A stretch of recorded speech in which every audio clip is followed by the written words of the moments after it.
Hello and welcome to the Weird This Week. We begin with what the BBC says is earth-shattering news. The flying car is finally here and it could change the world.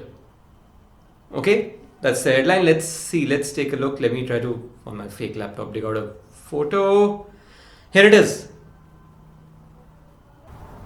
That's it. Ladies and gentlemen, in the future we don't build flying cars, we just rename helicopters. Besides, I don't even want flying cars around me because I live in Delhi. Imagine Delhi driving problems and now transplant them to 3 dimensions. One car coming from your left, one swerving from the right, and now 2 from above you. One of whom is texting and just dropped a sandwich on top of you. Also, there's this one guy who had an aftermarket JBL subwoofer fitted on the top of his car and it's hit his rotor and his car has crashed. Also, finally, how would Delhi police do checking for your RC insurance pollution, and how would they set up barricades in 3 dimensions? I don't want to know. In Corona news, Delhi's just seen a lot of new cases, 50,000 cases in the last 1 week. The Delhi police is acting on this crisis with great urgency, the same way they act on any crisis, by setting up more barricades and checking RC pollution insurance. Meanwhile, every single person I know in India who's got the virus has been recommended drugs that sound like rejected Lord of the Rings characters. Have you met Boromir, brother of Faramir, cousin of Favipiravir, and Remdesivir?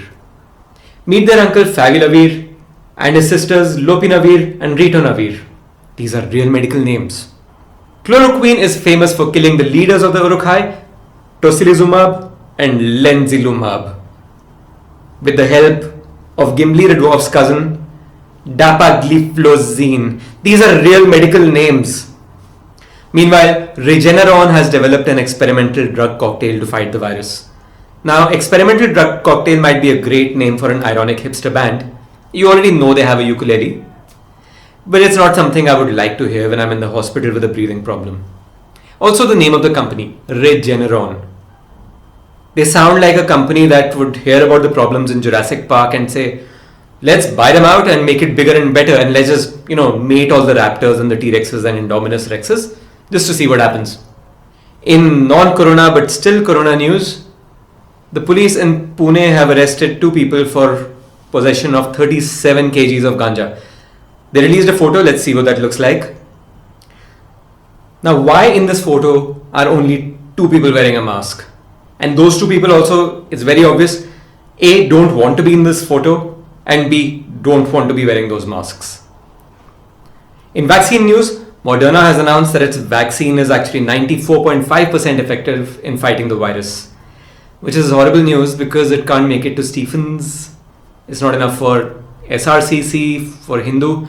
Ramjas third list, maybe, or maybe just wants to try harder next year. In international news, Barack Obama has just released his memoirs. I could say book, but memoirs sounds so much fancier, no? It's called The Promised Land and it's 768 pages. Now, to be fair, it sounds like a lot, but you have to consider that most of that is pauses. In other presidential news, it was Joe Biden's birthday this Saturday. However, Donald Trump is still in court saying that all those birthday cakes should actually go straight to him. That's all for this week. We unfortunately don't have any sports news because I'm being told that I actually don't know anything about sports. Thanks. See you soon.